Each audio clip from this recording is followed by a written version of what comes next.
ಮೂರು ಕ್ಷೇತ್ರಗಳ by election ಅನ್ನ ಗೆದ್ದು ಸಿಎಂ ಹಾಗೆ ಡಿಸಿಎಂ ಇಬ್ರು ಕೂಡ ತ್ರಿವಿಕ್ರಮರಾಗಿದ್ದಾರೆ. ಯಾಕಂದ್ರೆ ಮೂರಕ್ಕೆ ಮೂರು ಕ್ಷೇತ್ರಗಳನ್ನ ಕಾಂಗ್ರೆಸ್ ಗೆದ್ದಿತ್ತು.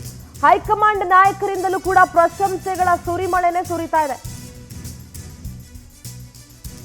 ನಿನ್ನೆ ರಾತ್ರಿ ದೆಹಲಿಗೆ ತೆರಳಿದ್ದಾರೆ ಡಿಕೆ ಶಿವಕುಮಾರ್. ಕೆಸಿ ವೇಣುಗೋಪಾಲ್ ಅವರನ್ನ ಭೇಟಿ ಮಾಡೋದಕ್ಕೆ ಕಾಂಗ್ರೆಸ್ನ ಪ್ರಧಾನ ಕಾರ್ಯದರ್ಶಿಯಾಗಿದ್ದಾರೆ ಕೆಸಿ ವೇಣುಗೋಪಾಲ್.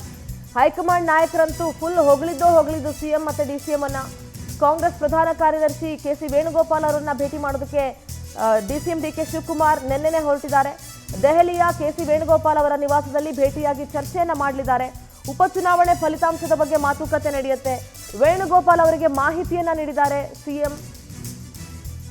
ಯಾವ ರೀತಿ ಕೆಲಸ ಮಾಡಿದ್ರು, ನಾಯಕರು ಯಾವ ರೀತಿ ಕೆಲಸ ಮಾಡಿದ್ರು, ಏನು ಎತ್ತ ಅನ್ನೋದ್ರ ಬಗ್ಗೆ ಡಿಸಿಎಂ ಡಿಕೆ ಶಿವಕುಮಾರ್ ವೇಣುಗೋಪಾಲ್ ಅವರಿಗೆ ಮಾಹಿತಿಯನ್ನ ನೀಡಿದ್ದಾರೆ. ಯಾವ ರೀತಿ ಒಗ್ಗಟ್ಟಿನಿಂದ ಹಿಡಿದು ಒಂದು ಸ್ಟ್ರಾಟಜಿಯನ್ನ ರೂಪಿಸಿಕೊಂಡು ಕಾರ್ಯಕರ್ತರಾದಿಯಾಗಿ, ಸಚಿವರಾದಿಯಾಗಿ, ಶಾಸಕರಾದಿಯಾಗಿ ಯಾವ ರೀತಿ ಕೆಲಸ ಮಾಡಿದ್ರು ಅನ್ನೋದ್ರ ಬಗ್ಗೆ ಕಂಪ್ಲೀಟ್ ಅಪ್ಡೇಟ್ಸ್ಗಳನ್ನ ಕೊಟ್ಟಿದ್ದಾರೆ.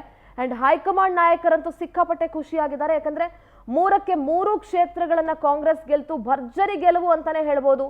ಅಂಡ್ ಹೀನಾಯ ಸೋಲು ಬಿಜೆಪಿಗೆ ಇದು. ಅಂಡ್ ಮುಖಭಂಗ ಕೂಡ ಆಗಿದೆ ಬಿಜೆಪಿಗೆ. ಸೊ ಹೀಗಾಗಿ ನೆಕ್ಸ್ಟ್ ಸ್ಟ್ರಾಟಜೀಸ್ ಯಾವ ತರ ಇರಬೇಕು, ಏನು ಎತ್ತ ಅನ್ನೋದ್ರ ಬಗ್ಗೆ ಕೂಡ ಕೆಸಿ ವೇಣುಗೋಪಾಲ್ ಅವರ ಜೊತೆ ಚರ್ಚೆಯನ್ನ ಮಾಡಿದ್ದಾರೆ.